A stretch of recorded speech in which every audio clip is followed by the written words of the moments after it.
For more of the scariest videos on YouTube, click the subscribe button below.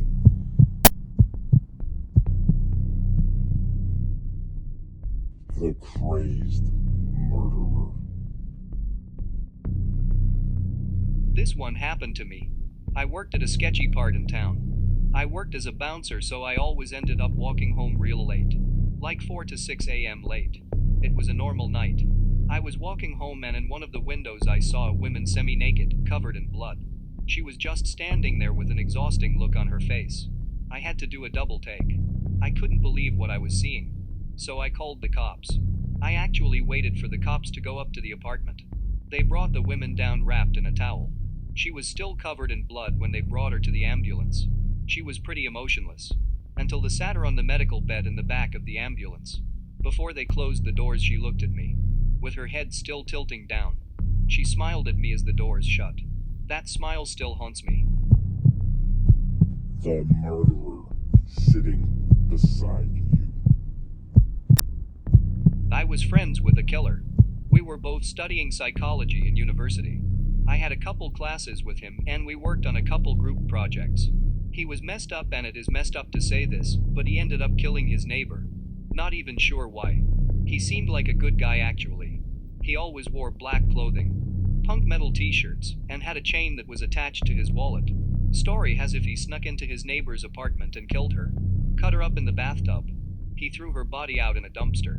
The next day he was interviewed by the news, and that is where he learned that they had already found her body. Apparently he acted as if no one knew where she was. Then when the reporter told him they found her, he almost passed out and had to end the interview. I've heard his police tapes are online. I don't have the cuts to watch it.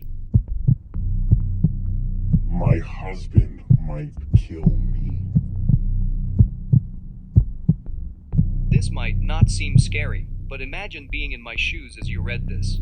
My husband said he came close to killing when he was younger. Growing up he was raised by his drunk father, and his mom died at an early age. So he received his fair share of beatings. So he built up a quick temper as a kid. In class people would pick on him. Not badly, just every now and then. Which is pretty normal, I'd say. Either way, one of the popular guys in his class was named Brandon. Brandon picked on him one day. And well, we went home and planned his kill. For the next 2 months he followed Brandon home at lunch and after school to learn his patterns. He found out that most Thursdays Brandon would go home to an empty house. He would either play video games in the living room or go on the computer in his bedroom. So one Thursday he brought a kitchen knife to school with him. And instead of going to afternoon classes he went and used the spare key to get into Brandon's house. He said he opened the door and put the key back so Brandon would be able to get in. Then he waited. When he saw Brandon coming up the street, he slowly walked upstairs and waited in Brandon's closet. Brandon came up and began to do some work on his computer. The house was empty. He said he just sat there watching Brandon for almost 1 hour. He did nothing. In fact, he waited for Brandon to go to the washroom so he could sneak out. On his way out he left the kitchen knife on Brandon's bed, just to say, "I could have killed you and didn't." I asked him why he didn't kill him. His response to me was instant, which made me believe him. He said it was too easy. He never would have seen it coming. What's more chilling is I made a joke and asked him if he had ever planned to kill me. His response, "You'd never see it coming." Should I be concerned or just let that slide? Scary story.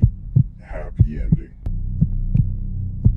I would call it creepy more than scary, but my mom's friend had a small house and lived alone. She noticed weird things. A batch of soup depleting faster than usual, missing eggs, damp towels in the hamper when she hadn't used any, extra dishes in the dishwasher, etc. This went on for months. She thought she was just being forgetful. One day she heard some thumping around in her attic and went to investigate. She found some makeshift living quarters. Small radio, hot plate, sleeping bag, pillow, food wrappers, etc. She called the cops who came to keep an eye on the place. They ended up catching a homeless man climbing a tree, trying to sneak into her attic window. He had been doing this almost daily. He would wait for her to go to work, then go downstairs and help himself to food and amenities. The funny part about this story is they got to know each other throughout the ordeal, and the guy was actually very respectful, just down on his luck. She didn't press charges, instead, let him move in, helped him get a job, and he lived in the attic until he got back on his feet. Creepy shit with a happy ending. unimaginable. Various torture murders are probably the most horrific things I've heard about. Junko Furuta, who was a perfectly normal girl until she was kidnapped off the street by a gang for no reason, purely wrong place, wrong time, according to Japanese sources, and unimaginably raped and tortured to death over 44 days. Kiki Camarena, a D agent in Mexico who was kidnapped by the Guadalajara cartel and tortured to death over about 3 days. His story is the central focus of the show Narcos Mexico, but from what I've read, his death was even more brutal than what they make it out to be. A detail consistent in both is that they brought in a doctor to revive him numerous times when he got too close to death, and keep him conscious so he couldn't pass out from the pain. Kelly Ann Bates, who was groomed from a young age by a scumbag who eventually killed her slowly over the course of about a month in their apartment. Her injuries were so horrific the jury at the guy's trial had to get counseling. For example, her eyes were missing and there were stab wounds in the sockets.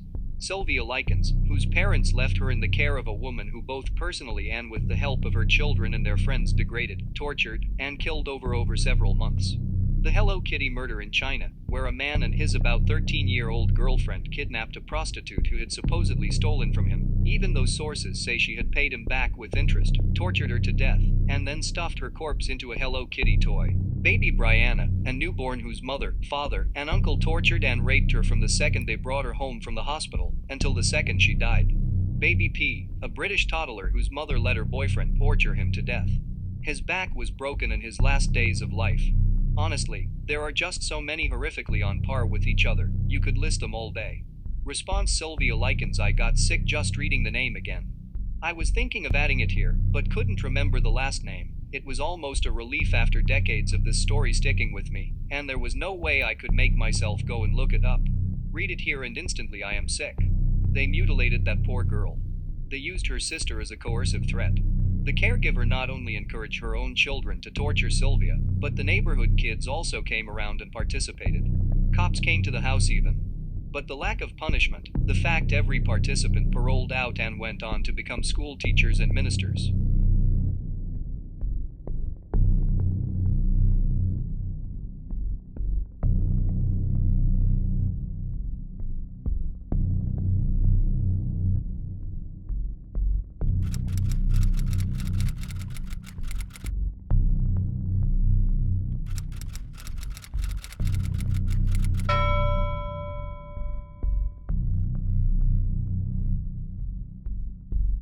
The clues for this one can be found on Instagram.